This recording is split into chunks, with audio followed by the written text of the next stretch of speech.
नमस्कार। Dictation start होगी इन 5 second. उससे पहले इम्पोर्टेंट इन्फॉर्मेशन सभी स्टूडेंट्स के लिए। रामधारी खंड खा की सीरीज चलाई जा रही है। फरवरी तक यह कंप्लीट हो जाएगी। सबसे पहले पार्ट में 80 वर्ड पर मिनट और बाद वाले पार्ट में 100 वर्ड पर मिनट डिक्टेशन बोली जाएगी। तो डिक्टेशन स्टार्ट होती है इन 5 सेकेंड।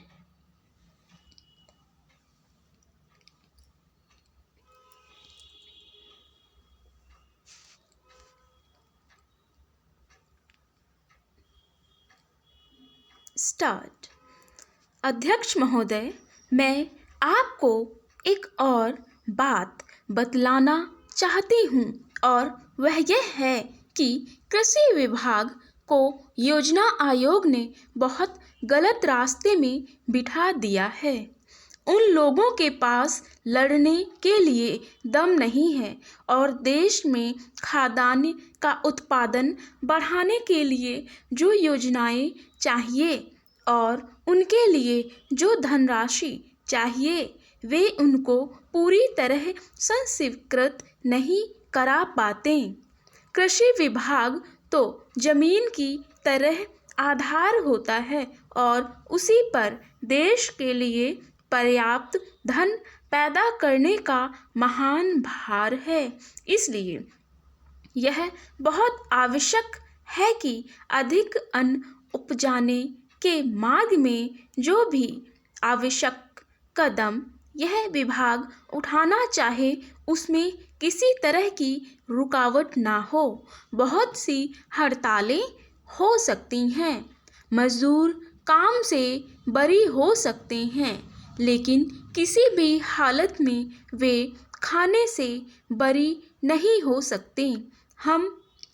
अब हम देखते हैं कि मिलों और कारखानों में हड़तालें हो जाती हैं, छुट्टी हो जाती है तो आम काम के दिनों की अपेक्षा लोग उन दिनों में ज़्यादा खाना खाते हैं, ज़्यादा दावतें करते हैं। आज यह हमारे लिए यह सर्वाधिक महत्व विषय है कि हमारा अन्न का उत्पादन उस गति से बढ़े ताकि हम अपनी खपत से अधिक उत्पादन कर उसका निर्यात कर सकें। सरकार तथा इस मंत्रालय के लिए यह समस्या एक बड़ा सिरदर्द पैदा कर रही है। हर एक विभाग में बड़े बड़े अधिकारी बैठे हैं और हजारों रुपए के बड़े बड़े वेतन ले रहे हैं, लेकिन मुझे दुख के साथ कहना पड़ता है कि उनका दिमाग कार्यालय की मिसलों और कागजों में लगा रहता है। इस विभाग का काम बहुत ही महत्वपूर्ण है। प्राकृतिक कोप के कारण जो समय समय पर हमारी फसलों को नुकसान होता है, इससे भी अपनी फसलों की रक्षा करने के लिए आवश्यक कदम उठाना इसके जिम्मे है। आज मेरे पास लखनऊ से कुछ लोग आए थे और वे लोग बोल रहे थे कि यहाँ दिल्ली में इस अवसर पर ठंडी हवा चल रही है और आप यहाँ दरवाजे बंद करके बैठे हैं या आराम से लेटे हैं, लेकिन हमारी तो जान खतरे में है। वहाँ ओले गिरे रहे हैं और हमारी गेहूं की फसल खतरे में है। अब यह इस विभाग का काम है कि चूँकि हवा में पानी ज़्यादा होता है, इसलिए फसल के बचाव के लिए उस पर नियंत्रण किया जाए जिससे फसल की हानि ना हो। अध्यक्ष महोदय, जिस भावना से मैंने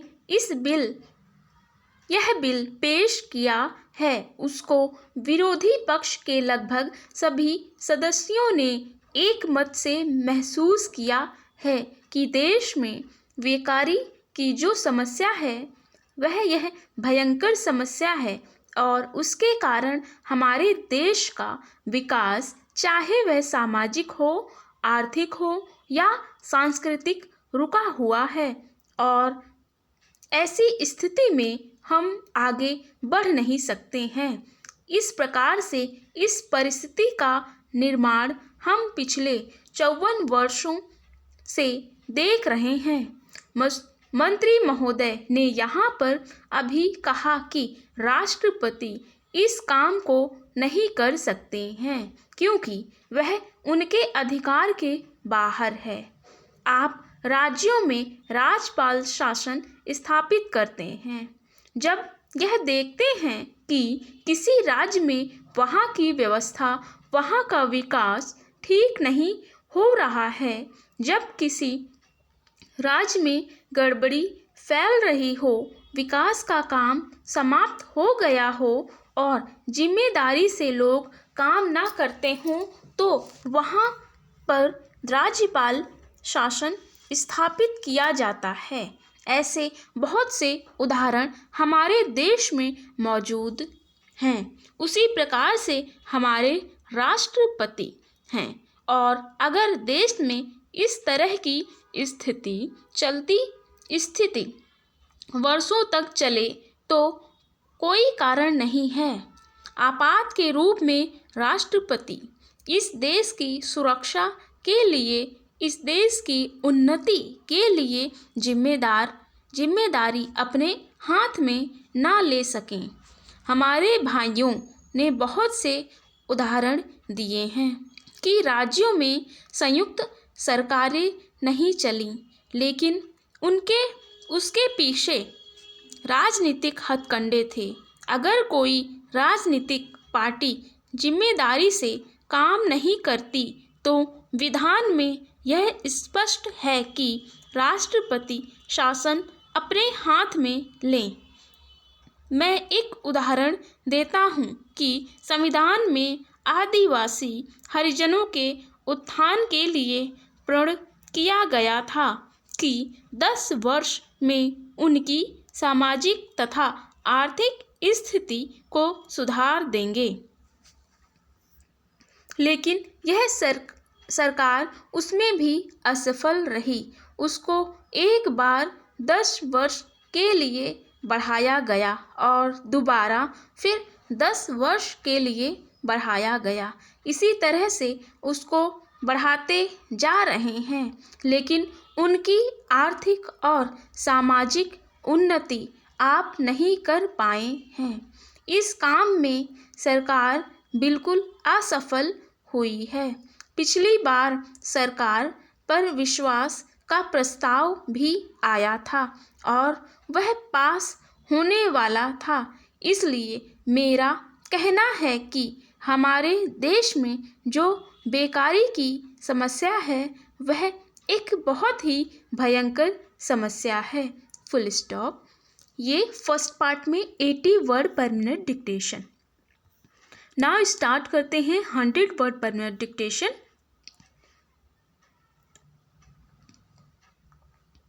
स्टार्ट इन 5 सेकेंड।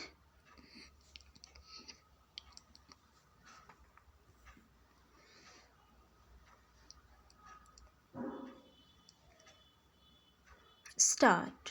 महोदय, यह भी विचार किया गया है कि जो व्यक्ति समाज में काम करता है, चाहे आविष्कार का काम करे, चाहे दूसरा कोई काम करे, उसको उस काम में तब तक सफलता नहीं मिल सकती है जब तक कि समाज का सहयोग या समाज ने जो परिश्रम किया है या कुछ आविष्कार किया है उसका उपयोग उसको प्राप्त ना हो, उसका उपयोग वह ना कर सके। इसलिए जब भी कोई व्यक्ति किसी वस्तु का आविष्कार करता है तो आविष्कार करने में न केवल उसका अपना परिश्रम रहता है, लेकिन साथ ही साथ समाज ने जो काम किया होता है, चाहे विज्ञान के क्षेत्र में या प्रौद्योगिकी के क्षेत्र में या किसी अन्य क्षेत्र में, उस सब से भी वह लाभान्वित होता है। इसलिए हम किसी आविष्कारक के किसी आविष्कार के अधिकार की रक्षा करना चाहते हैं तो उसके साथ साथ यह भी विचार हमारे दिमाग में आता है जिस व्यक्ति ने समाज की सहायता से आविष्कार किया है उस समाज को भी उसका फल अधिक से अधिक मिलना चाहिए।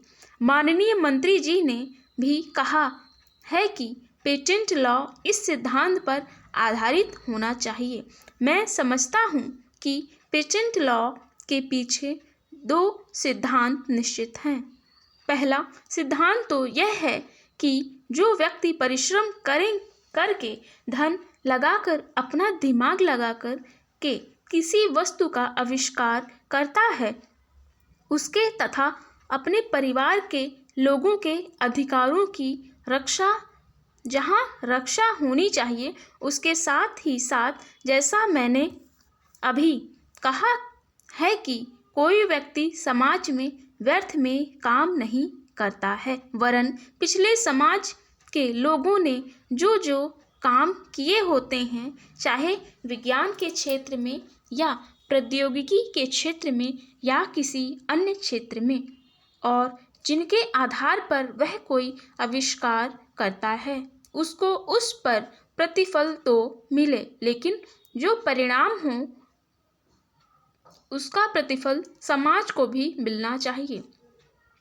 मंत्री महोदय ने कहा है कि यह सिद्धांत है वह भी इस विधेयक के पीछे स्थापित किया गया है और इस बात का ध्यान रखा गया है कि जहां हम किसी व्यक्ति के आविष्कार के जो अधिकार हैं चाहे धन के उपार्जन का अधिकार हो या प्रतिष्ठा प्राप्त करने का अधिकार हो उसे प्रतिष्ठा का और चाहे धन का दोनों का लाभ व्यक्ति विशेष को भी मिले।